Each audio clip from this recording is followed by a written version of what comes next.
Hello everyone, welcome to the CGW channel. This is going to be another Shadow 2 optics ready build.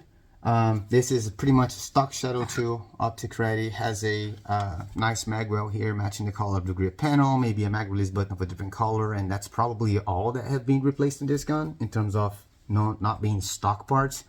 Everything else inside, all the guts of the gun, hammer, sear, spring, spin, trigger, everything is stock. So this is pretty much a stock Shadow 2 optic ready. Not in the breaking period anymore. I would say there have been enough rounds in this gun, through this gun, that we wouldn't consider in the break, still breaking in. So it's good to go, but stock. Nonetheless, just a stock out of the box Shadow 2 optic ready. The parts that you see here in front of you today, this is a complete pro package from Cajun Gun plus the 10x bushing. And this is going to be a different video. This is not the video that's going to tell you how to install each of these parts, fit your disconnector, match your sear with the hammer and all that kind of stuff to get or what parts you should polish and whatnot to get a great trigger. No, this is going to be a little deeper than that. This video is going to be about documenting what is the benefit or what really happens when you install each one of these parts. So I'm gonna try to create like a control group of measurements with the gun still in its stock configuration, and then we're gonna go install each one of those parts individually and make new measurements and compare to our benchmark per se, right? So it's gonna hopefully produce some good insights on what benefits, if any, you get from each one of these individual parts. So as an example, if I'm gonna start with the trigger return spring, right? So I'm going to replace the stock trigger return spring by a reduced power trigger return spring, and then we're going to make measurements and compare to the benchmark that we had produced as the control group. So we're going to be able to say how much weight is really being reduced on the trigger pull in double action and single action by just that change. We're going to do the same with each of these individual parts, not just trigger weight, but like trigger feel,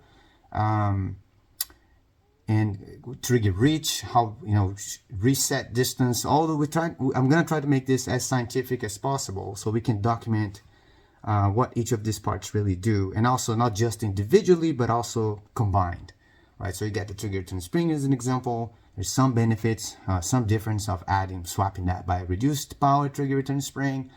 There's also some benefits of getting your mainspring, your OEM mainspring, replacing it by a lighter mainspring.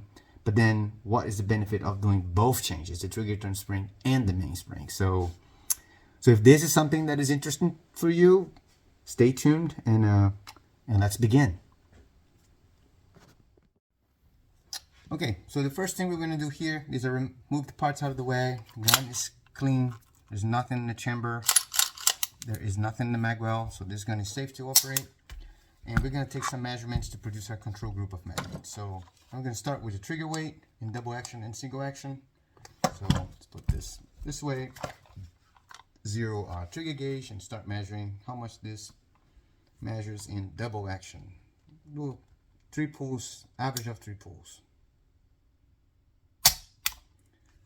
That's a 7 pounds, 14.7 ounces.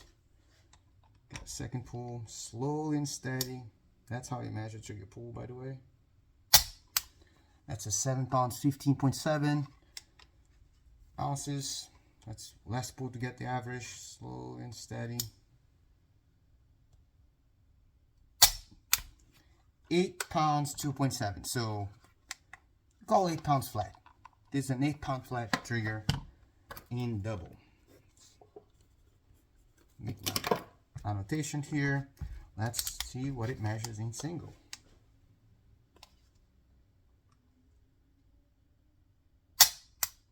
£2 15.4 for the first pull.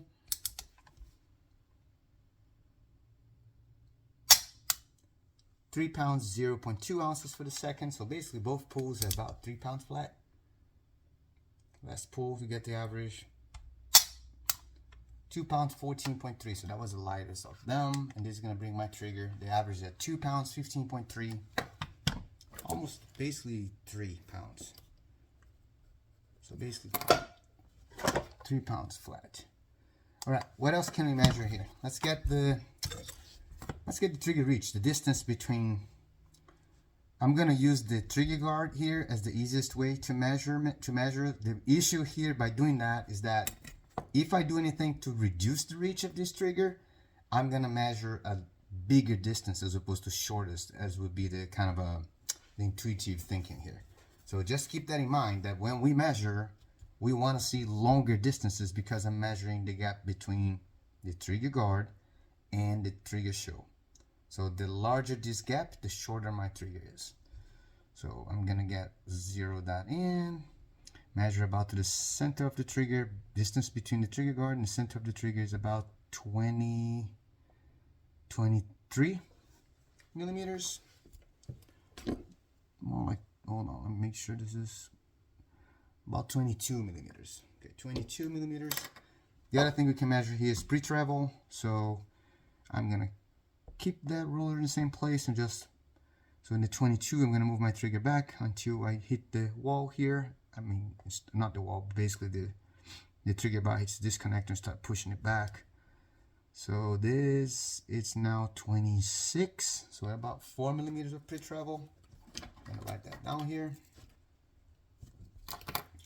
And then the last measurement we can do here is reset distance. So let me get reset. I'm gonna keep the trigger in the back there. Do the same thing we did again. Align the ruler, zero the ruler to the trigger guard, and then we're gonna see where we are now. So the center of the trigger is about 43 millimeters. So 43, and then we go and let it go back into resets and measure what is the distance after that. Okay, so it's about 36. So we got 7 millimeters of reset. 7 millimeters of reset distance. I think this is a good group of measurements. So we measure trigger reach, we measure pre-travel, we measure the distance in the reset, and we measure the trigger weight in both single action and double action. So let's now start making the changes and start making measurements and see what real benefits each of those parts produce to us. So I'm going to start with what's supposedly the easiest of the changes we can make here, basically replacing the mainspring. So I already took the grip panels off, the mag brake is out, and I'm gonna get this mainspring here. I think it's rated at 15 pounds, and the CGW Pro-kit comes with 2 springs, a black and a blue. The black is rated at 11 pounds, 11.5 pounds, sorry. The blue is 13 pounds, and I have also a 8.5 pound white spring from CGW as well. Let's test what these 3 different springs do with the trigger weight. So basically, this is more about the trigger weight than anything else. It's not going to change anything on the other measurements that I did, like trigger reach or reset or pre-travel distance. None of that's going to change. It's going to be basically the trigger weight, and more significantly so in the double action. That's what I expect. So let's see. We're going to start with the blue one, with the heaviest of the 3. Get this on. Just make a couple position here, pushing in. Get my pin in. Couple pulls here. Once I got my trigger gauge, 0. Let's do a few pulls in double action and see what difference we see here. So that's a 7 pounds, 12.4 ounces. We're going to get the average just like we did in the program. 7 pounds, 6.6 ounces. Kind of difficult to get some consistence with this long double action pull, but we'll do what we can here. That's an 8 pound flat, 8 pounds, 0.7 ounces. So the average of the 3 pulls is 7 ounces and 7 pounds and 12 ounces, or 11.9 ounces. So if we compare that to our control group, I'm seeing here we had about 8 pounds average, so that's a 7 and 12, so about 4 ounces lighter with the on double action with the 13 pound spring. So let's check single now. In single action,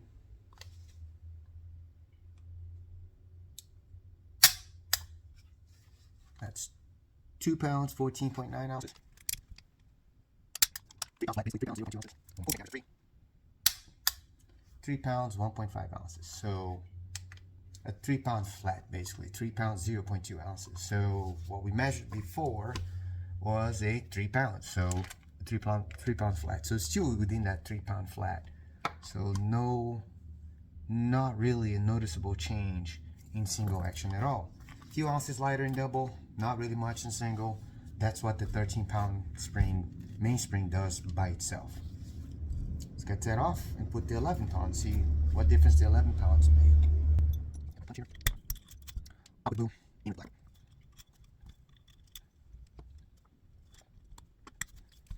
Yeah, make it lighter, especially in double. So let's see, double action, what we're measuring now with the 11-pound spring.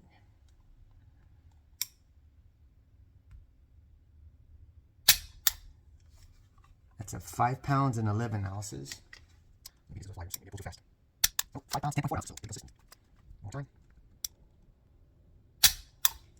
5 pounds, 11.2 ounces again. So that was all three pulls very consistent, and the average is 5 pounds and 10.9, so 5 pounds, 11 ounces. That's in double. 511. Now I'm going single. We should see some difference here too. Not as much as in double though, but 2 pounds, 14.1 ounces. 2 pounds, 15.1 ounces. Equals 3 pounds steel. 2 pounds, 15 ounces. So the average of the three pulls is 2 pounds, 14.7 ounces. That is compared to a 3-pound flat that we had before. So an ounce or an ounce and a half lighter in single.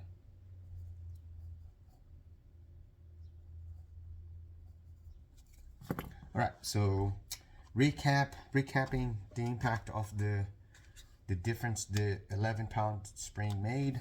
We went from, in double action, we went from an 8-pound flat to a 5 pounds and 11 ounces. So very, very significant change here, very noticeable. You can notice this is a lot lighter than with the mainspring, the OEM mainspring. And single action, not much of a difference. Yeah, more of a rolling wall that you feel now. I actually wouldn't say that that's better necessarily. It's probably even like, I like a more defined wall than this rolling wall that the CZs normally have. But yeah, it went down from a 3-pound flat to about 2 pounds, 14.7, so like an ounce lighter, not much. Okay, so last one, the white spring. Let's see what this one does. Oh, the black in with the white. And then we're going to talk about the trade-off here, because particularly this white one, we were expected to make this really light, but there are some caveats that we need to talk about when using this one in particular. Spring cup. All right. Okay. Trigger gauge is 0. Let's see what we got with the white spring.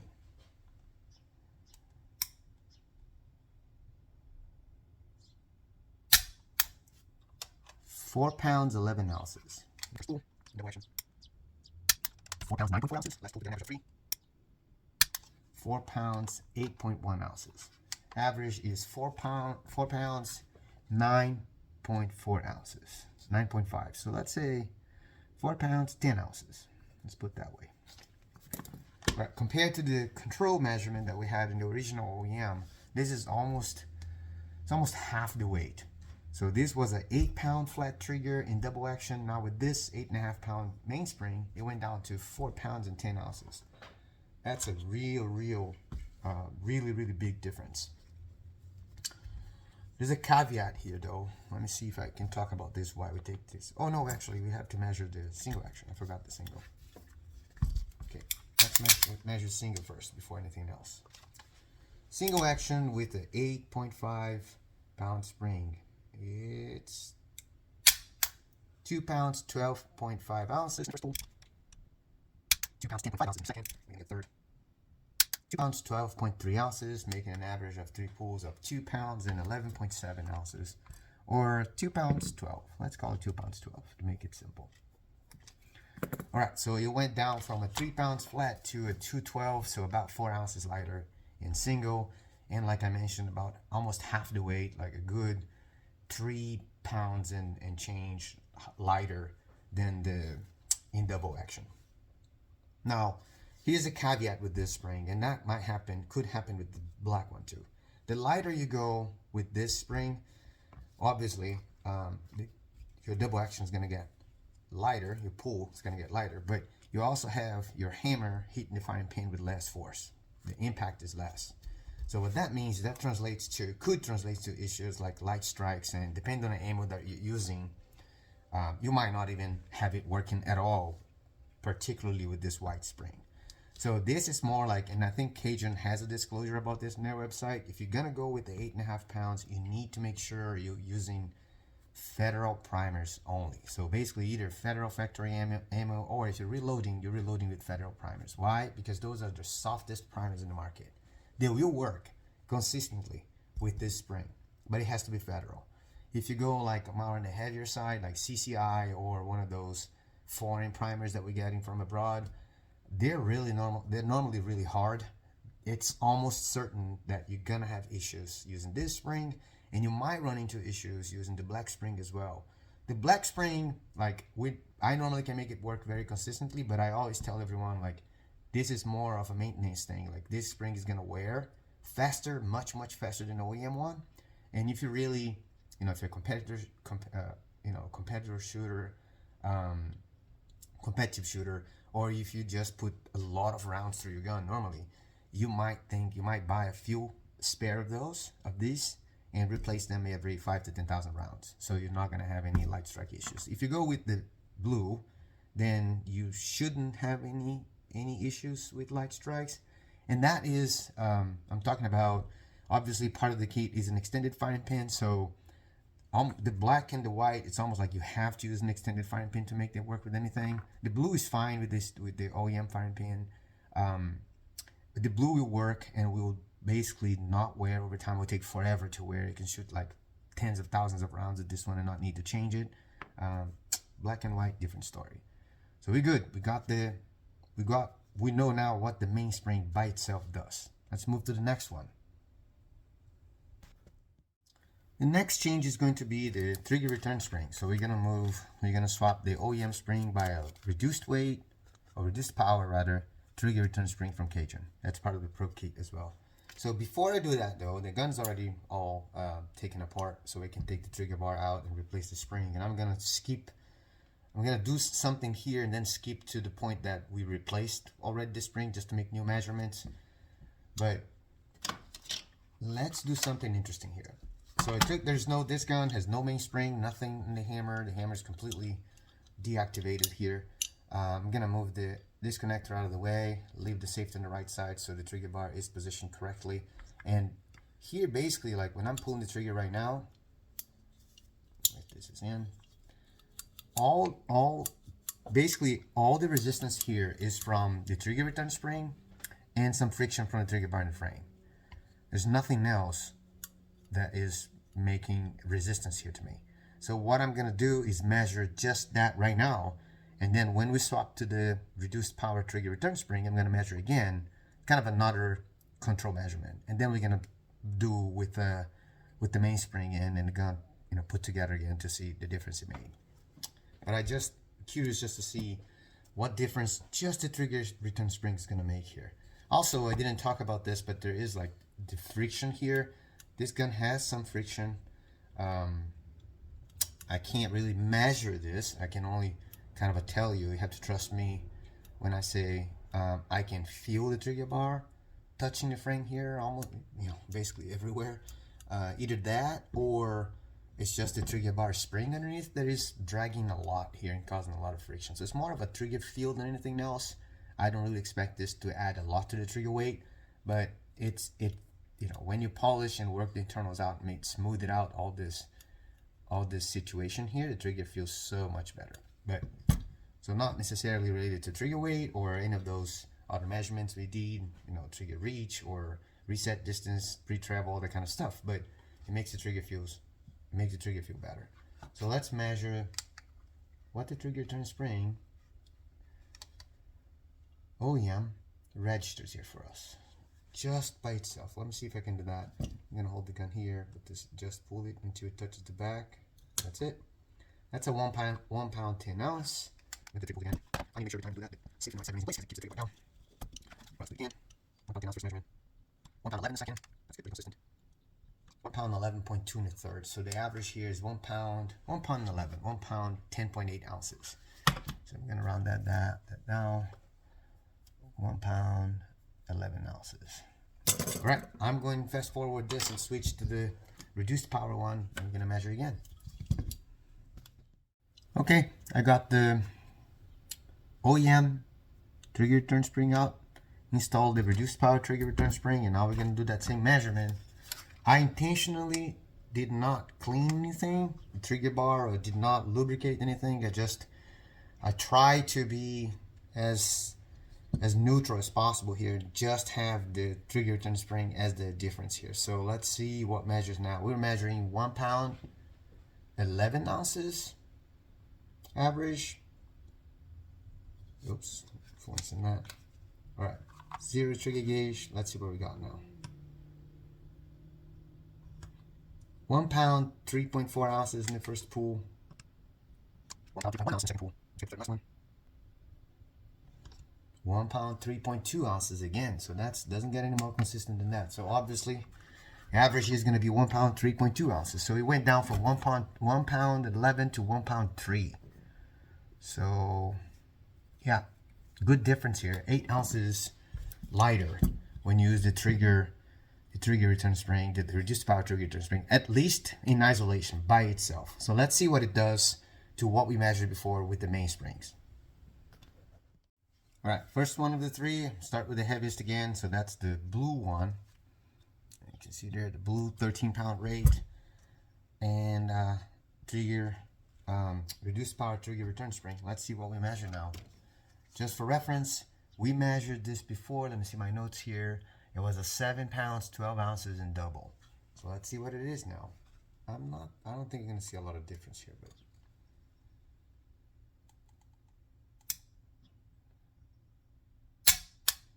yeah, 7 pounds 14.5 ounces.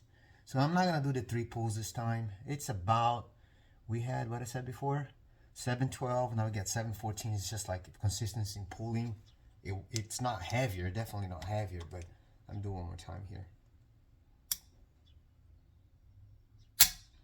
Yeah, 7 pounds 9 ounces, 9.6 ounces. So it's kind of just difficult to be consistent with such a long pull in this curved trigger.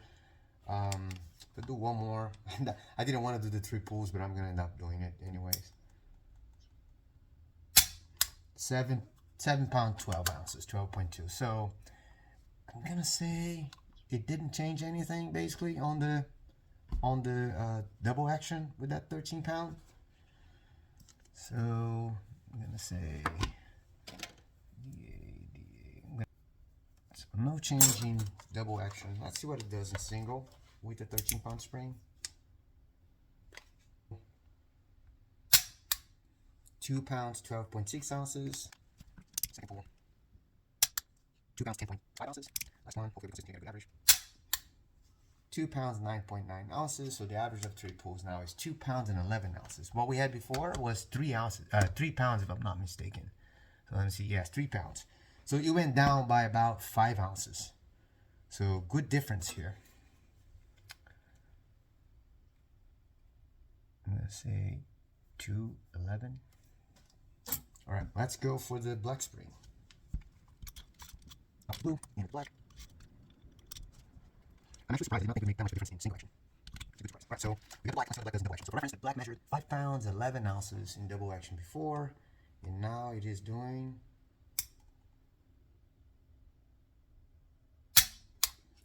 5 pounds 6 ounces.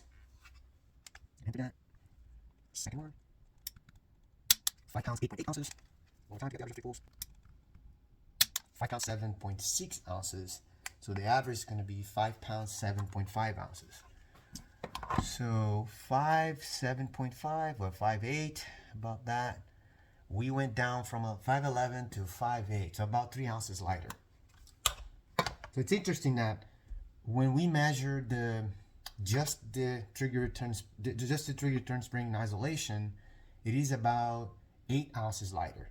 But when you put in a combined system here between the trigger return spring and the mainspring, then you don't really get all that benefit, all that 8 ounces, right? We're getting roughly now about 3 ounces. Yeah, about 3.5 ounces of difference with the black one. Oh, let's see single now. Single action with the black one, with the black spring and the reduced power trigger return spring. Here we go. 2 pounds, 6.6 ounces. 2 pounds, 7.8 ounces. And the last one, the average of pulls. I'm trying to get as consistent as possible here. 2 pounds, 7.9 ounces. So the average is 2 pounds, 7.5 ounces. So 2, 7.5. So it went down from 214. Yeah, so about 6.5 ounces lighter in single. Almost the full benefit of the trigger return, of the reduced power trigger return spring here when it's that. So basically it looks like we can say, for listen to, you know, partial results, that the trigger return spring actually has, it gives you a much bigger benefit in single action than it does in double. Double, it's still kind of all about the mainspring. So let's try with the 8.5. Now I'm going to reinforce, say that one more time, emphasize one more time. This 8.5 pounds rated spring from Cajun, I think Cajun says that on the website as well. You can only use this successfully if you are in control of what primers you're using. So you're either using Federal ammo, which obviously uses Federal primer, or reloading with Federal primers exclusively, because they're the softest in the market. Otherwise you're gonna have problems. So let's see what we got now in single action, double action. So white spring, reduced power trigger return spring, 4.26 ounces. It's really liquid for the wedge pull. So like 4.6.1, one more time. 4.4 ounces. So if I got the average of the two pulls, is 4 pounds and 4.2 ounces. So let's call it 4 pounds, 4 ounces. And that was down from 4 pounds and 10 ounces. So yeah, good 6 ounces. Same, interesting, same difference we saw with the black one. We're seeing with the white one too. Single action. I keep forgetting to measure the single action. Let's see what we got now. 2 pounds, 5 ounces. 2 pounds, 5.4 ounces. That's one big average. Again, 2 pounds, 5.4 ounces. The average being 2 pounds, 5.2 ounces. So let's call 2 pounds and 5 ounces. It went down from 212. So this tells me, like, the lighter you go with the mainspring, the more difference you feel by deploying the reduced power trigger return spring in single action. So that's what we got. We're gonna move to the next step now.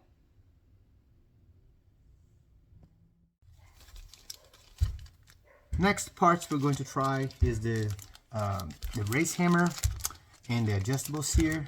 They're both parts of the CGW Pro-kit. The adjustable sear is really not needed for the upgrade. I work mostly, like, sometimes I use it, sometimes I'm going to use the original sear. It really depends on which one of them has the better engagement with the hammer. And by better engagement, I mean you're going to have maybe, you know, a more well-defined wall, a crispier trigger.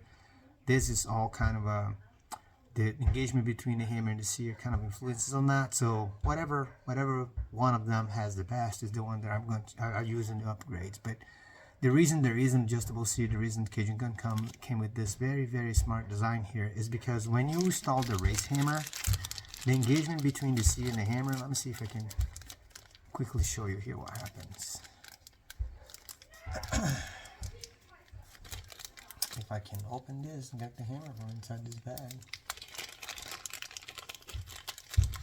Alright, so when you got the sear here, the hammer here, so they engage like this. Right. The reason they created this adjustable sear is because when you put the new hammer, this engagement here changed the angle that the sear remains in the gun. So it makes this leg here that you see, which is where the safety slides underneath, it makes this leg sit lower. And when it sits lower, the safety cannot engage the safety anymore. So you need to fit the safety. If you want to use the original sear with the race hammer, you're most likely going to need to fit your safety. Then CGW came with this very smart design, which is on that leg they drill a set screw in, and then you can actually change by walking in or out the set screw. You change the width of this leg. So basically they make a thinner lag, and then it goes, as it goes in, all I have to do is adjust the set screw to put this, you engage the safety, and then you go and adjust the set screw until you touch the safety. Then you're locked in with some red Loctite, and you're good to go. So I'm gonna fast forward this to the point that I have this both installed, and we'll see what effects it has on the trigger.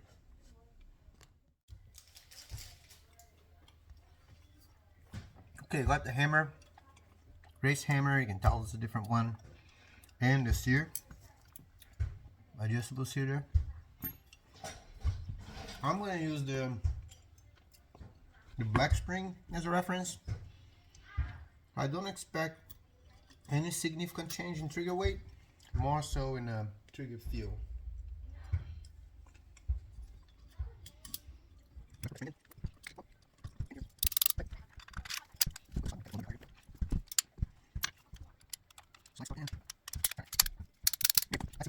So for reference here, the black spring and the 11.5 pound braided spring was with the trigger return spring, reduced power trigger return spring, which is still in the gun.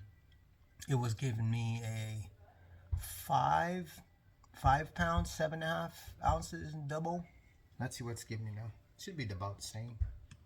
I'll be surprised if this is a very different pool. Yeah, 5 pounds, 8.9, so right in that neighborhood. I'm gonna do one more.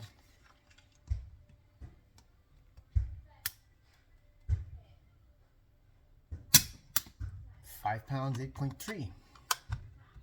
So kind of the same neighborhood, right? About 1 ounce difference there. The other one was 5, 7.5. This is 5, 8.3. So not really a difference in trigger weight in double. MC single, you might see some difference in single, because that sear and hammer engagement does make a difference in the single action pool. Okay, that's 2 pounds, 11.3. Second pool, 2 pounds, 10.4 ounces. Third one pool, 2 pounds, 11 ounces. So very consistent, and an average of 2 pounds, 10.9. What I had before was, oh, interesting. 2 pounds, 7.5. So I would say a little bit heavier even. But that's, like I said, the engagement, like an ounce and a half heavier. This could be just consistency of me pulling. And I wouldn't say 1 ounce, 2 ounce difference is really significant, but it's the only thing we notice here.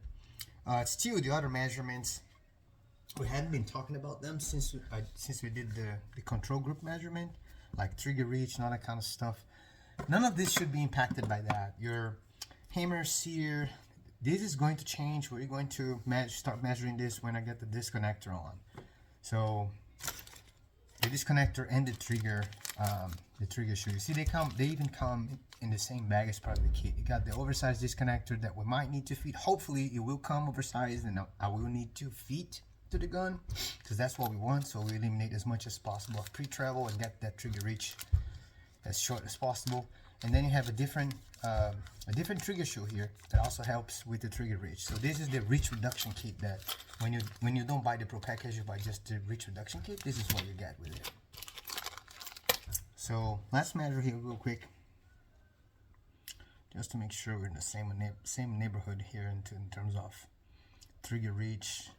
We had before 22 millimeters. That's about where we are, 22 millimeters, so no difference here. What was the other things we measured? Pre-travel, so 22, then I push it here, touch the wall, here's 22, that goes to 26, so it's about 4 millimeters. Is that what I had before? Yes, 4 millimeters, so didn't change. Reset distance. I'm gonna keep the trigger pulled, put the rule in place, and see where the reset stops here. So the reset, we had about 7 millimeters. So let's see, the trigger now is touching 40 in the middle, and now it's about a little bit less even. Interesting. Let me see it again. Let me make sure I'm doing this right. Looks like a reset got a little bit better. I wouldn't expect that necessarily from changing the hammer and the sear, but well, it could be. Let's see. Oh, let's do that here real quick. Get this in here. Hold the trigger back. Align the ruler to the back. So the ruler is showing trigger was in the 40, and then when I go reset, 35. So it's about 5mm as opposed to 7. Interesting. Get a little bit shorter reset. About 2mm shorter with this. So that's what we measured. Next thing we're gonna do is we're gonna get the disconnector, and I'm gonna do both. I'm gonna do as a kit. So I'm gonna get the disconnector and the new trigger shoe. I'm gonna fast forward this to the moment I got this both installed, and we're gonna measure it again. I expect to see more of a difference in this measurement than the weight of the trigger itself. So while I'm here at this stage, I did not fit the disconnector yet. I just installed the new disconnector, reminding you that I have the race hammer here, the adjustable sear, the 11.5 pound black spring rated here for the mainspring, and the reduced power trigger return spring installed all together. So I wanted to show you this before I go and finish the installing or fitting the disconnector. What happens here when you put that disconnector is trigger works fine in double action, but look at what's going to happen when I reset it in single. It just doesn't reset. The trigger is completely dead now, right? The reason this happens, and you should be happy if this is what happened in your case when you're installing the Pro-kit yourself, it's because your disconnector is oversized. Now it's good because you can then feed, you can take material off until it reaches that ideal size of disconnector that's going to produce the minimum amount of pre-travel after it resets. That's what kind of you want to do that with an oversized disconnector. If it's a drop-in, and sometimes it is, you know, CZs, Shadow 2s they're not identical to each other. So you might run in a situation where the disconnector is just a drop-in. If that's the case, and it is the one supposed to be oversized from the trigger reduction kit, if that's the case, then what happens is you might be lucky that your disconnector is precisely the size that it needs to be to give it that minimum pre-travel. But most likely what's going to happen is it dropped in because it's a little smaller than it actually needs to be ideal. So the smaller the disconnector is compared to the ideal size, the more pre-travel you're going to have when it resets in single. So having said that, I just want to, you know, to take the opportunity to explain that to you. But I'm going to now fit this disconnector and make this gun work again, and I'll come back. All right. Gun is good to go. This connector has been fit, so it works in double action. It resets, works in single. Pretty good. So let's measure now the difference that basically that trigger reduction kit did with the new trigger shoe and the fitted disconnector. So if I'm going to measure the trigger weight just for the sake of it, I don't think there will be any noticeable difference here. So we're looking at an 11.5 pound spring at a single action of 2 pounds and 8 ounces, 2 pounds 7.5 ounces. So I got the 0. Let's see what it shows now. Now it's 2 pounds and 1 ounce, but I think I pulled too fast. I pull this slower, more consistent. That's more like it. 2 pounds 9 ounces. Let's get here to 2 pounds 7.3 ounces. So about the same, right? About the same pull. The average was already 2 pound 8 ounces, was 7.5 before. So trigger weight doesn't change much here. It doesn't change at all actually. So what's going to change here, and it's going to be really cool to measure, is the actual trigger reach and the reset. So that's again the short reset and the trigger reduction kit. Reach reduction kit, that's how they call it. Sorry. Apologize, Cajun Gun. I'm calling your parts, your new kits with different names. Alright, so I'm gonna line the ruler here, measure to the center of the trigger, and how much we had before. The trigger reach. Remember, I kind of reminding everyone that what I want to measure here is a longer distance than before, because I'm measuring from the trigger guard and to the center of the trigger. So the more, if that trigger is more backwards, which it is, you can see it that it is, this distance is going to be bigger. It's expected to be longer. So what I had the trigger reach there was 22 millimeters, and now I got a 20. I'm gonna put this line here. I got a 29 millimeters, actually 30 millimeters. So I got 30 versus 22. So I got almost 1 centimeter, like 8 millimeters shorter trigger. You can tell, you can notice.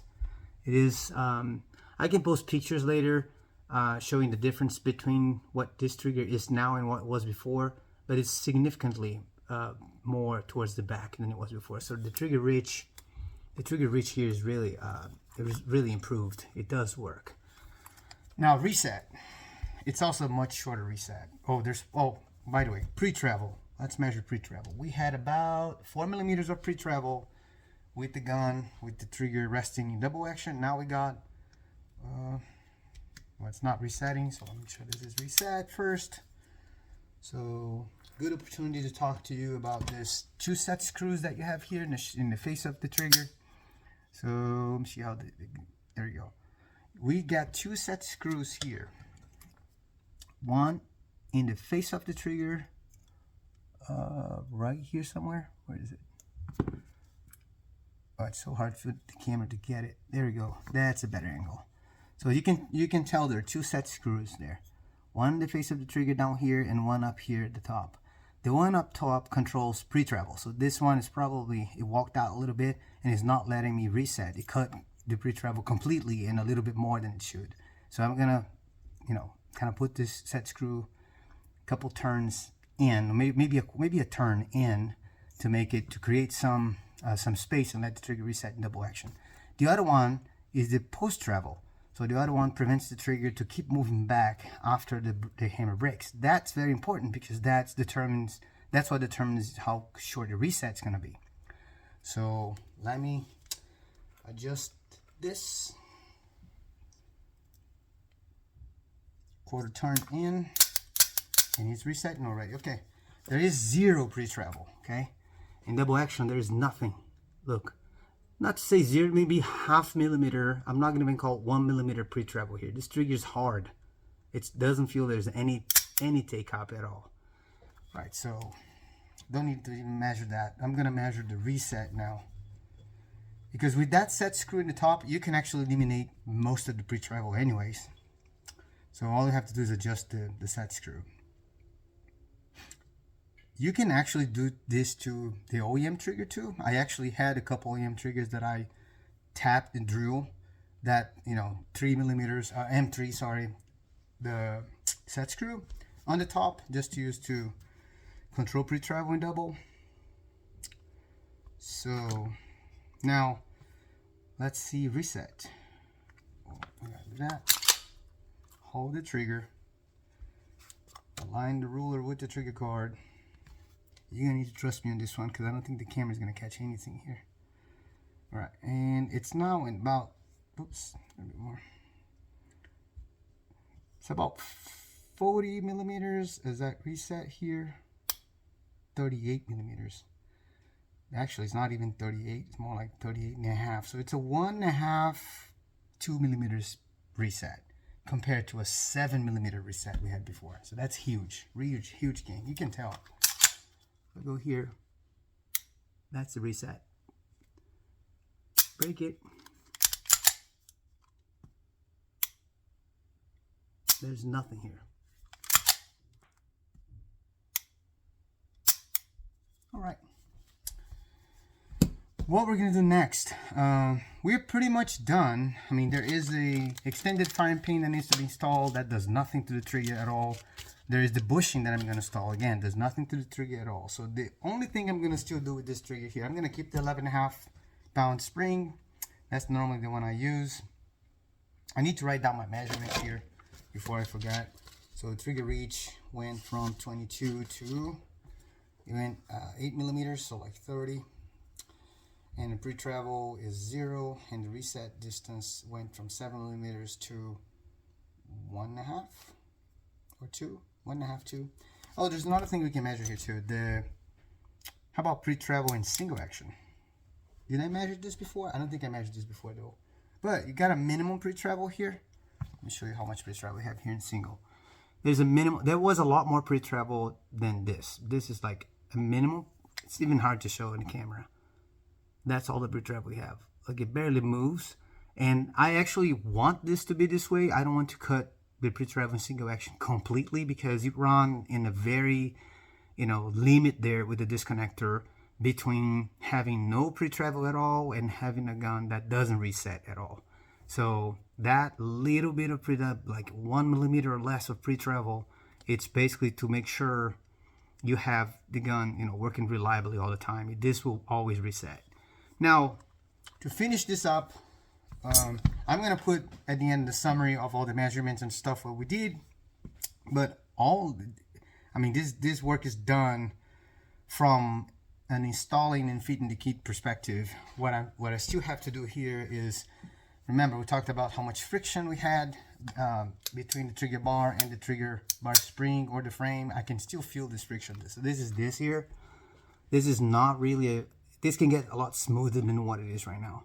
I cannot only feel, I can hear too. The microphone, the camera can't, probably cannot catch this, but there's some noise here off it's either the trigger bar spring dragging on the trigger bar, or just the trigger bar on the one side or both sides of the frame. I need to measure this, check this, and kind of polish some areas here to make sure this is a smoother pull. But in terms of, everything else, like, let me see how this breaks here.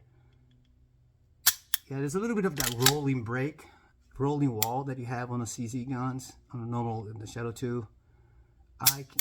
Actually, barely there. It's very minimum. So I'm happy with this break already. I'm not doing anything to this sear and hammer engagement. I need also to adjust the adjustable sear to the safety. This safety now, it's not working.